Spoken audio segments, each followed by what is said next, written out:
Biotechnology की application के अंदर से हम एक टॉपिक लेने जा रहे हैं जिसका नाम है क्रायोजीन, जिससे क्रायो प्रोटीन बनती है। तो मैं लिख देता हूँ क्रायो प्रोटीन। क्या काम करती है ये? एग्जाम्पल समझने के लिए हम यहाँ पर कॉटन का प्लांट लेंगे और उसके साथ में एक जीन को ऐड कर देंगे जिसका नाम है बीटी जीन। ये बीटी क्या होता है? बीटी की फुल फॉर्म बेसिलस थ्रूजिएंसिस। ये एक बैक्टीरिया है। ठीक है, क्या है ये? एक बैक्टीरिया, एक प्रोकैरियोटिक ऑर्गेनिज्म। इस बेसिलस थ्रूजिएंसिस के अंदर से हमने एक जीन ली जिसका नाम है बीटी जीन, और उस जीन को रिकॉम्बिनेंट टेक्नोलॉजी की हेल्प से हमने किसी कॉटन प्लांट के साथ में इंट्रोड्यूस कर दिया। अब जब हमने कॉटन के साथ में इस बीटी जीन को इंट्रोड्यूस कर दिया तो हमारे पास में जो कॉटन बन के आएगा उसको हम बोलेंगे किलर कॉटन। क्या बोलेंगे उसको हम? Killer cotton. इसी कॉटन का नाम बीटी कॉटन भी होता है, ये याद रखना है। अब देखो, बीटी जीन वास्तव में बेसिलस थ्रूजिएंसिस से लिया हुआ एक फॉरेन जीन है, एक डिजायर जीन है। तो हम इसको डिजायर जीन भी बोल सकते हैं, हम इसको एलियन जीन भी बोल सकते हैं, हम इसको फॉरेन जीन भी बोल सकते हैं। ठीक है, तो इस तरीके से हम इसको किसी भी नाम से जान सकते हैं। यहाँ पर हम पैसेंजर भी लिख सकते हैं, पैसेंजर जीन। तो ये सारी एक ही बात है जो बाहर से लिया है हमने। जब इंट्रोड्यूस किया तो हमारे पास में किलर कॉटन आ गई। अब इस किलर कॉटन को हमने उगा दिया, इसके बहुत सारे सीड जो है वो बने और उसके बाद में हमने उसको ग्रो कर लिया, एग्रीकल्चर जो है उसका कर लिया हमने। कॉटन जब बड़ा हो जाएगा तो उसके ऊपर कोई भी इंसेक्ट आएगा। सोचो इस इंसेक्ट ने, ये यहाँ पर कोई कॉटन का प्लांट था और इस कॉटन के प्लांट के ऊपर ये इंसेक्ट आ गया है। इंसेक्ट क्या करेगा? इस कॉटन जो है इसको कंज्यूम करना चालू करेगा, इसको खाना चालू करेगा। लेकिन इस कॉटन के पास में एक स्पेसिफिक जीन है जिसका नाम है बीटी जीन। वो बीटी जीन जो है वो क्या करेगी? तो देखिए, जैसे ही इंसेक्ट इसको खाएगा तो मैं यहाँ पर बना रहा हूँ इंसेक्ट की एक एलिमेंट्री कैनाल।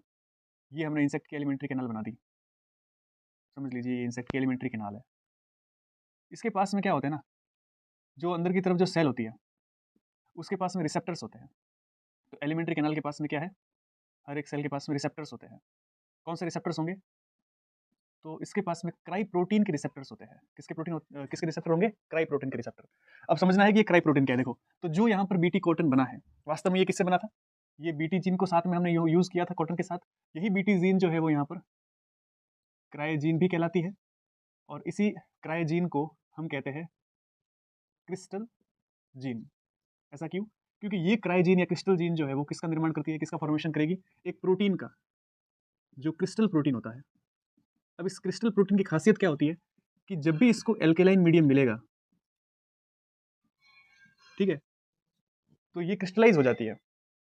तो कॉटन के पास में ये क्रायोजीन था, क्रायोजीन ने क्रिस्टल प्रोटीन बनाई। क्रिस्टल प्रोटीन उस कॉटन के प्लांट में मौजूद है।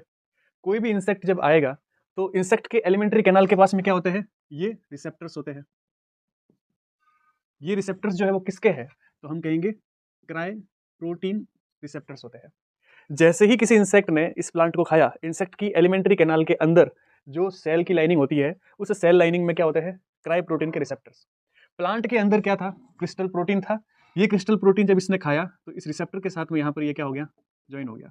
जैसे ही यहाँ पर ज्वाइन हुआ और मीडियम इसको कैसा प्रोवाइड हो गया? Alkaline medium.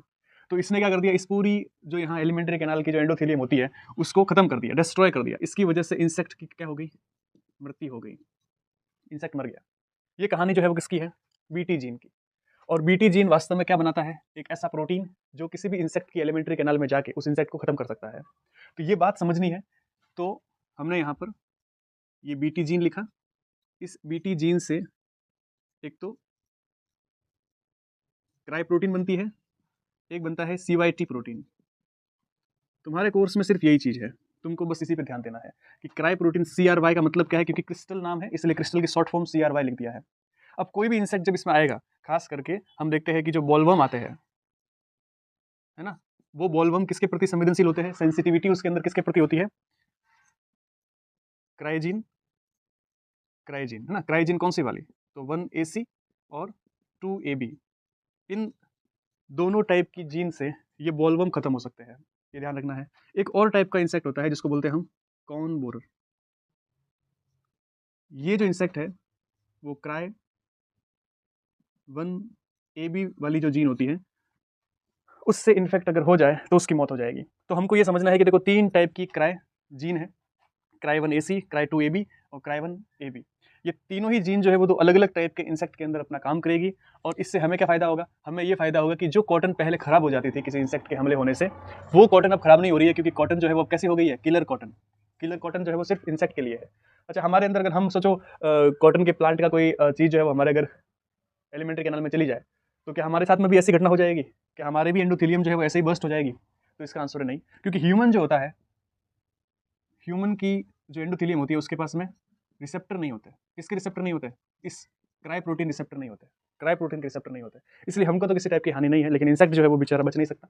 तो इस तरीके से हमने यहाँ पर एक बायोटेक्नोलॉजी की यूज से एक ट्रांसजेनिक पौधा बनाया है, ट्रांसजेनिक ऑर्गेनिज्म, एक ट्रांसजेनिक प्लांट का निर्माण किया है।